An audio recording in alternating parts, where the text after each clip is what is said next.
let's not beat around the bush, shall we? I just spent the last half hour listening to a scientist from a particular organisation talking about how we'd heated up the surface of this planet recently, and that humans were part of the cause of global warming, and it was mainly down to CO2.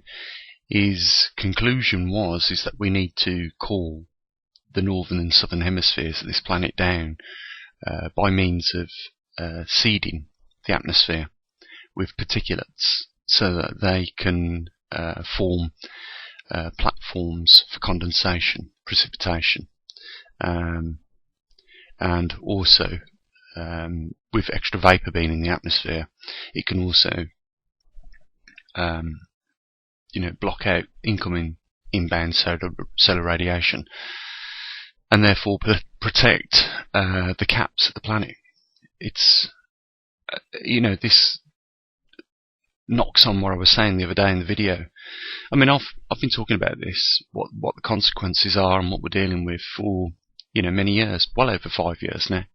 A couple of years on this channel, at least 4 or 5 on the other channel, and we're not getting through to anyone, really. The point is, and the big point is this, is that we shouldn't be trying to change the nature of the way this planet goes about its business. We should be trying to adapt and live alongside it. You're just going to waste all your efforts. We are well aware of cloud seeding, chemtrails, they're more commonly known as, and some countries, believe it or not, don't cover it up like we do over here in the West. But it's a wasted effort. It really is. What we should be doing is living alongside nature, because even well before humans was on this planet, it was going through ice ages and warm periods and ice ages again, and these cycles are well established in the scientific community. So I don't think our place is, just because the last 50 years of technological advancement, is to meddle with the climate at all. Let it do its thing. On this planet, the ice caps haven't been always where they are right now. There are different locations for these ice caps, and they will continue to be in different locations over the next 1 or 2 years. What we should be doing is concentrating on adapting and living alongside these changes, not trying to prevent them or alter the climate on this planet. We're not there yet. Some people and some scientists believe that we are well there with the technology, and we can angle whatever it is we can have as far as an input in is concerned. But if you're talking about adding more particulates to the atmosphere to try and cool it down, well, you won't need to, because if I just stop this animation of the jet streams right now, and we have a look at the amount of particulates over the northern hemisphere, you'll see that there are plenty there already. This is a natural process. I've been saying this for years. The Earth does warm up and it does cool down. Majority it's responsible for the solar output. When we have low solar output, it shouldn't strike anyone as out of the ordinary that we're going to get cooler climates. We've got records of this going back to the Maunder minimum, the Dalton minimum, and we've seen it gradually increase up to the 1900s and the present millennium. But things have changed. I've got some charts. Someone said you should back up more of what you say with data, so let's do that. Let's get into that. Let's first of all have a look at the particulates in the atmosphere then over the northern hemisphere. So here we have the dust extinction, and these are the particulates that are in the air, the dust particulates. And we'll just take a little roll around the equatorial region, northern hemisphere. You can see that there doesn't need to be any more there, and what you've got to remember is that this is blocking out solar radiation as it is. It's also fundamentally causing some of the precipitation over these regions due to the fact that these dust particulates are very good cloud seeding platforms. This is where water droplets in the atmosphere condense upon these dust particles, and eventually they build up and you get precipitation. So this is just the dust. We can switch over to have a look at the sulfur dioxide content, which this is SO4, sulfur dioxide. This is what your volcanoes emit out of them when they erupt. I've been saying to people, you don't need one supervolcano to erupt to cool the climate down of this planet. You can do a very good job with just lots of little volcanoes erupting, and volcanic eruptions have been on the increase over the last 100 years.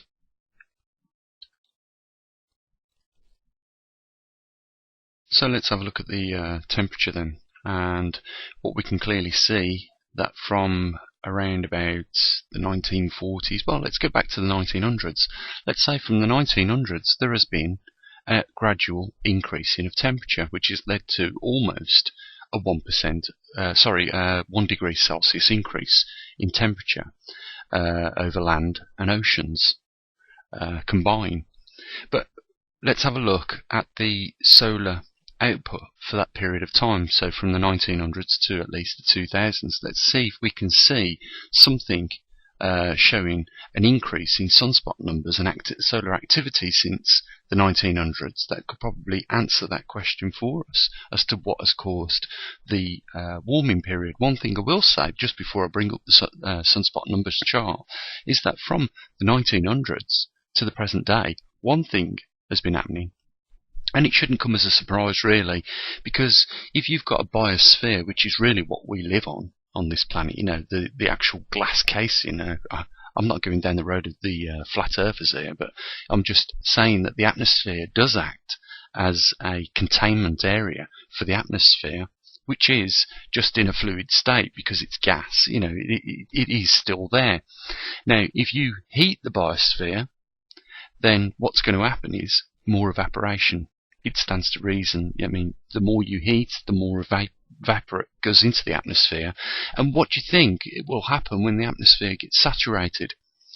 Well, I want you to think about on a foggy day, if you've ever got a torch and try to shine the torch over a distance, and what you'll find is the water vapor in the fog that's creating the fog will block out the sun's beam. The torch's beam over a distance. You could try this with a laser light, and the experiment would go something like this. You'd do it in perfect conditions on the evening, and you'd measure the brightness of the laser over 300 meters, and then wait for a foggy evening to come, or morning mist, dew, or whatever, and then repeat the experiment and see how much brightness gets cut back. And that's no difference to what's happening to our biosphere.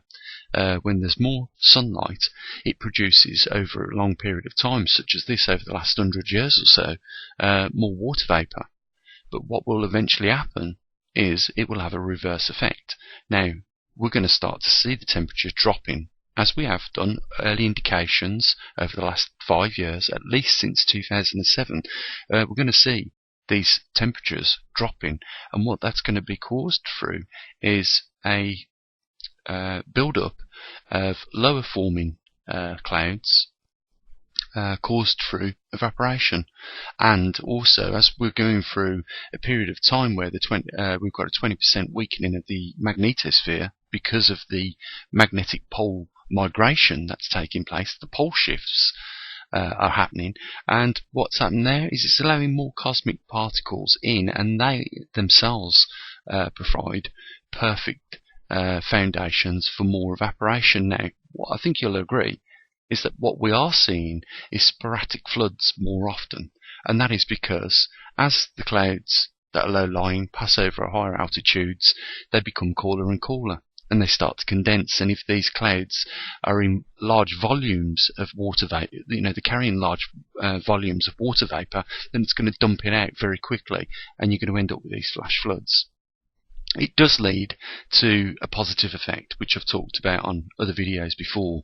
So let's have a look then on the solar output, with regards to sunspot numbers from the 1900s to see if we can see, an increase in solar activity. And, I think that I should answer the question as to why, this has increased by, over the last 100 years, according to the chart we're looking at now, by 1 degree Celsius.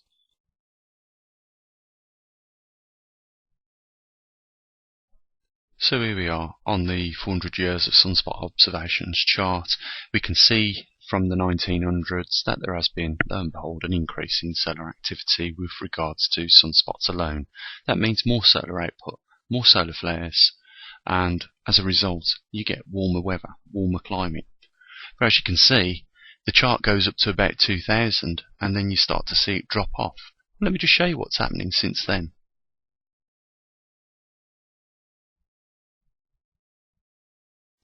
Well, as you can see for yourselves, solar cycle 24, which we're in currently, is the smallest cycle out of all three of them that you can see.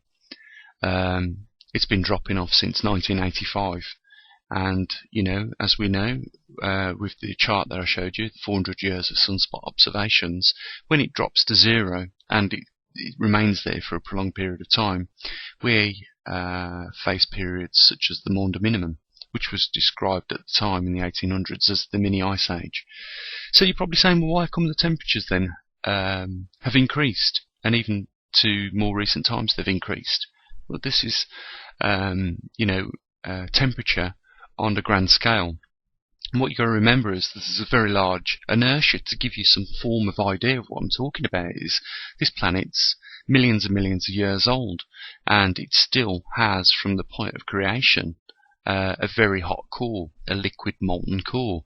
Now, it's still molten to this day. Proof of that is we get volcanic eruptions, we get seafloor spreading along the Atlantic ridges of this planet. So what I'm saying is it takes a long time to cool very large surfaces or large amounts of matter down, especially when they're on the scale of planets. So, just as it took 100 years to increase 1 degree Celsius, it's going to lag slightly before we start to go into, possibly, if it continues like this, perhaps another ice age, or at least another mini ice age. What we've got to also account for here is that this is happening during a period of time where we're going through a magnetic reversal.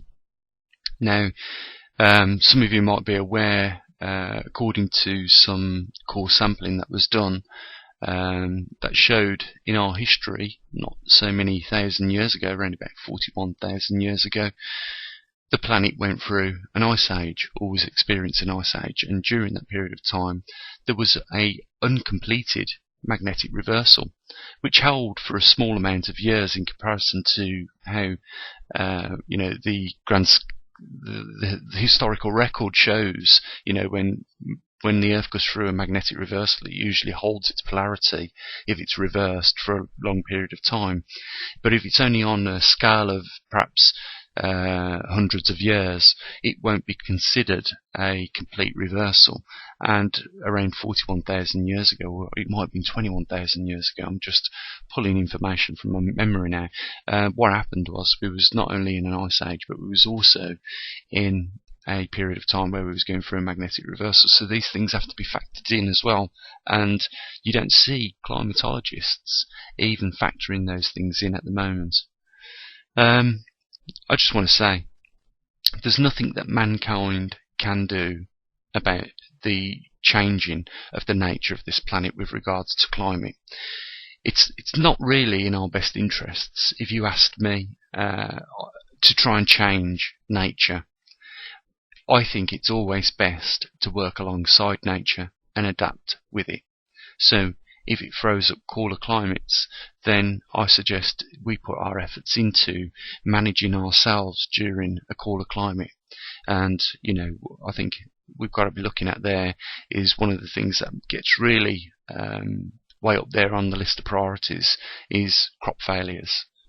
We've got to work with other countries. Perhaps if over the Northern Hemisphere we are going to go through another ice age, then we must be surely we should be building relationships with those countries that are probably going to be on the equatorial regions to supply those much needed crops and resources during that period of time. We shouldn't be trying to add more particulates to the atmosphere to create shielding from the heat, because what's actually happening is the Earth's doing this already naturally, and you're helping it. You're not helping yourselves by chucking more particulates into the atmosphere. This is something really that scientists and organisations should be listening to. People like myself on this channel that have actually given this quite some time and thought. And it just seems logical to do it this way, and not as opposed to the way they are doing it. I mean, they're still pushing global warming, and it bewilders me as to why now they want to push laws into place that anyone that opposes their views on climate could face prosecution over it. It's amazing, really, the times that we're in and the stupidity that we're showing, and we really do, not do ourselves any favour when we believe we're stronger than the forces of nature on this planet.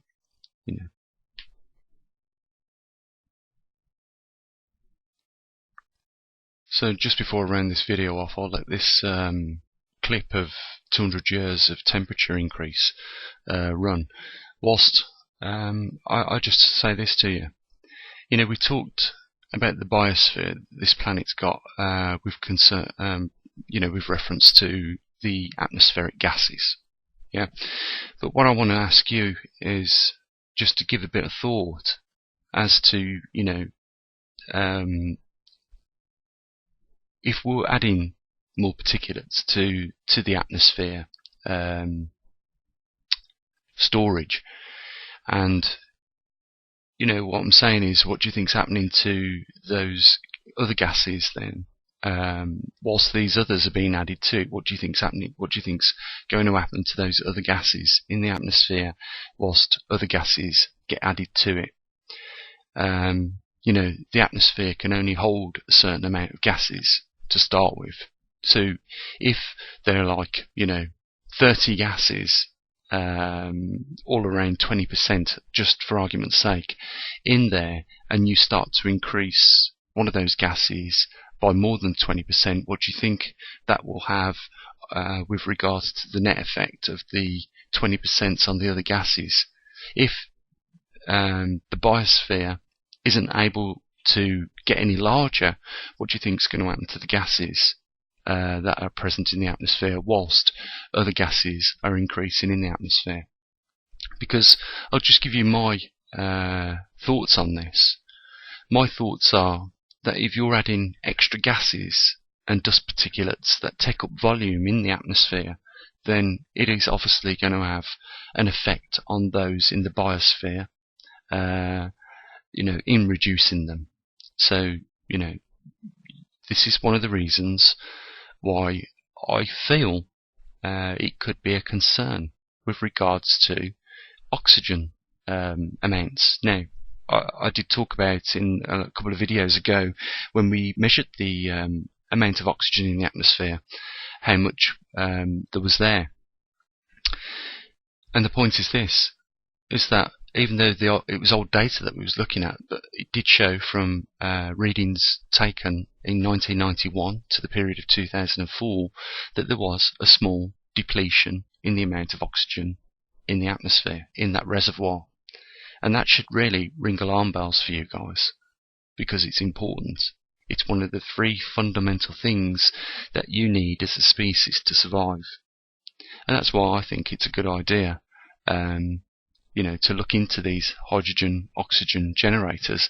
In particular, they're the ones that separate the gases, so that you get oxygen coming out of one pipe and hydrogen out the other.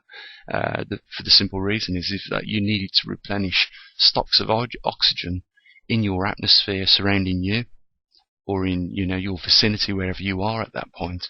You can do so with those generators. And that's why I looked into, just briefly, I would like to put some more time into that, and I'll assure you I will, because I think it's important that we have an ability not only to obtain our own food and water, but we also have the the ability to obtain or make our own oxygen. After all, without one of either of those, we're dead. And if it's something that the human species is facing, then it's dead, as well as a lot of other air-breathing animals. So I think for that reason, it's important. I mean, we don't really know what it was that wiped the dinosaurs out, but what it does appear is that they was all done in one go. Now, that could have been, as some scientists have said, that have studied some of the geological ground samples over that period of time. There seems to have been a lot of dust in the atmosphere during that period of time. But was it the particulates of dust in the atmosphere that choked them out, or was it, like they think, for a meteorite impact that sent trillions of tons of dust into the atmosphere that wiped them out?